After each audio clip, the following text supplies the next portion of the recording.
Hey everyone, and welcome back to another episode of The Nation's Leaders from Coast to Coast podcast, where we take a fresh, lively look at political figures who've shaped our country's history and culture.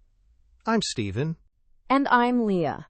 Today, we're diving into the life and rise of Senator Markwayne Mullin, a Republican from Oklahoma, a proud Cherokee Nation citizen, and one of the more unconventional members of the U.S. Senate. Markwayne Mullin was born in Tulsa, Oklahoma on July 26, 1977. Raised in the rural town of Westville as the youngest of 7 children, he grew up working hard, and it shows.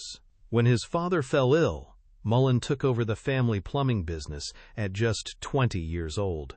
He not only kept it running, but expanded it into a multi-million-dollar enterprise. He also earned an associate degree in construction technology from Oklahoma State University Institute of Technology, making him one of the few senators without a traditional 4-year college degree. Along the way, he became a rancher, an MMA fighter, and a man who proudly lives by faith, family, and what he calls Oklahoma values. In 2012, Mullin entered the political ring, winning Oklahoma's 2nd congressional district and becoming a member of the U.S. House of Representatives.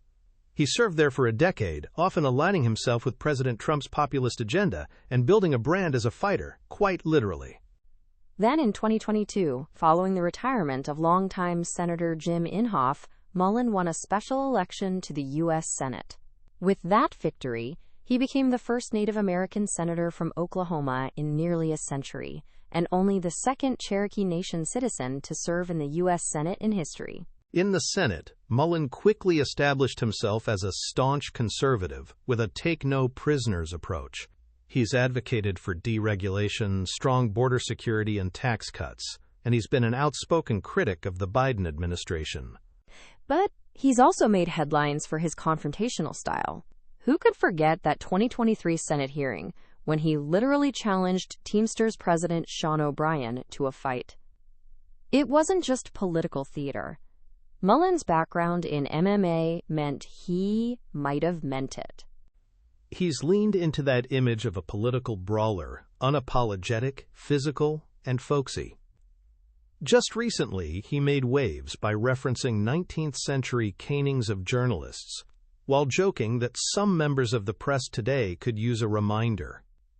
Critics were not amused, but his supporters loved the bravado. He also led efforts in 2025 to push for partial unsealing of court documents related to Jeffrey Epstein, framing it as a way to ensure transparency while still offering political cover to key Republican figures, including former President Trump. For many, Mullin represents a new wave of conservative leadership, combative, deeply rooted in faith and family, and unafraid to take heat for bold statements. Whether he's on the Senate floor or Instagram, he leans into his identity as a business owner, a Christian, and a tribal citizen with full force.